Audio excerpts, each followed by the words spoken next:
तर आता इथं पहिल्या आदी आपणाला आदिकल्पामध्ये कसं अवतरण झालं मैयाचं हे सांगितलेलं आहे. तिचं प्रथम अवतरण सांगितलं. त्यानंतर ह्या भागामध्ये द्वितीय अवतरण कसं झालेलं आहे हे सांगितलेलं आहे. हा इतिहास पूर्णतः सांगितलेला आहे.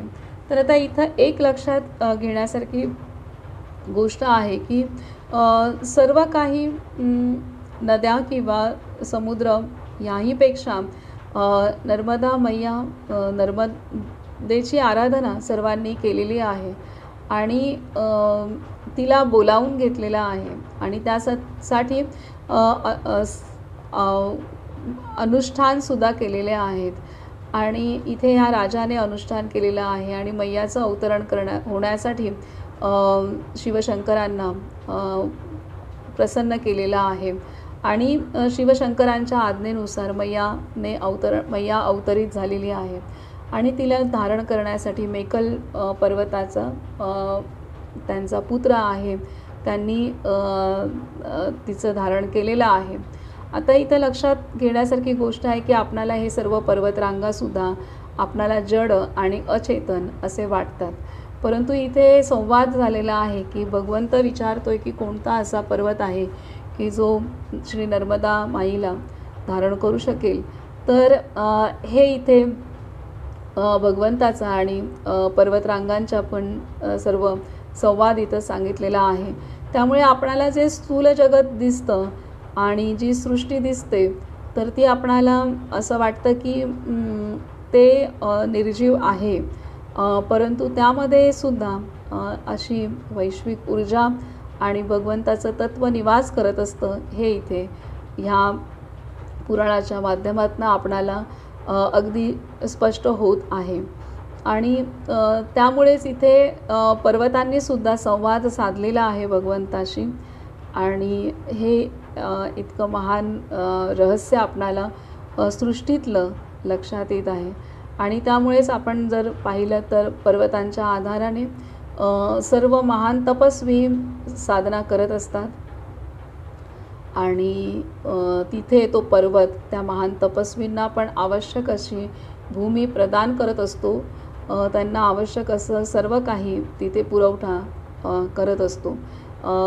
आणि त्याचप्रकारे आजही आपले अनेक पर्वत आहे, जसं गिरनार आहे, त्यानंतर हिमालय पर्वत आहे आणि आता इथे विंध्याचल पर्वत आहे, सातपुड्याच्या पर्वतरांगा आहे आणि आपल्या महाराष्ट्रातील सुद्धा आपण पाहतो की सह्याद्रीच्या पर्वतरांगा आहेत, त्यानंतर ब्रह्मगिरी पर्वत आहे, त्यानंतर जिथे जिथे असे काही असे छोटे छोटे पर्वतरांगा आहेत तर त्या गड किल्ल्यांच्या इथेसुद्धा आपल्या नाथांनी तपस्या केलेल्या आहेत.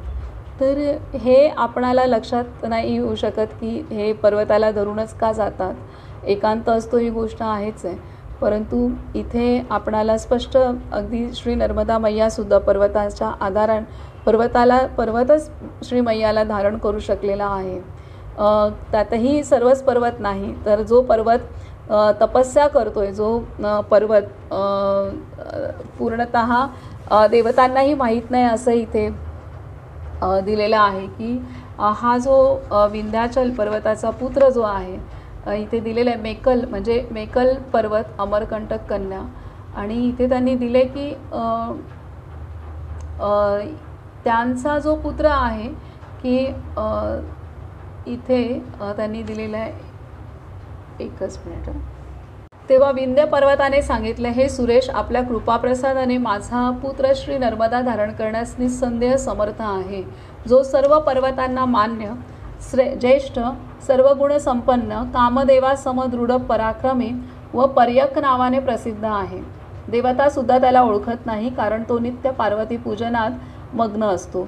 श्री महेश्वर जरी इथे अन्य पर्वत आहेत तरी श्री नर्मदा धारण करण्यास पर्यकच निस्संदेह समर्थ आहे, कारण इतर सर्व पर्वत अशक्त, वृद्ध व विकल आहेत, यास्तव आपण आज्ञा द्यावी.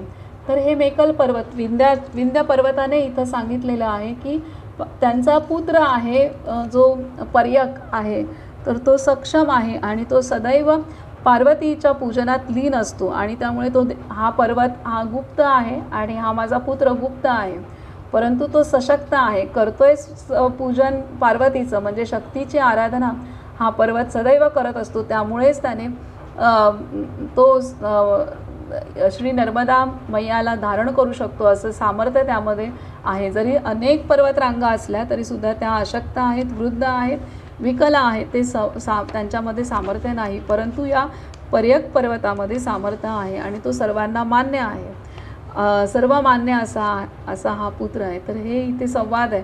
त्यामुळे इथे जसं मैयाला धारण केलं तसेच आजही आपले सर्वच पर्वत जे आहे ते आजही अनेक सदेही तसेच गुप्त रूपात असलेल्या आपल्या ऋषीमुनींना, महात्म्यांना, संतांना, महान विभूतींना हे पर्वत आजही धारण करत आहेत. त्यांची तपस्या धारण करत आहेत, त्यांना तपस्येसाठी आवश्यक भूमी त्यांना प्रदान करत आहेत. तर हे इथे खूप आपणाला शिकायला मिळालेलं आहे. तर हे आपल्या अनाकलनीय आहे, आपण कधी विचारही नाही करू शकत. अशा गोष्टी एक एक अशी रहस्य ह्या पुराणामध्ये उलगडत आहेत. म्हणजे हे सत्य वाटणार नाही, परंतु हे सत्य आहे. आणि ऊर्जा, वैश्विक ऊर्जा किती व्यापक असते ह्याचं प्रत्यय आपणाला ह्या अभ्यासात येत आहे. आता पुढील अध्याय आहे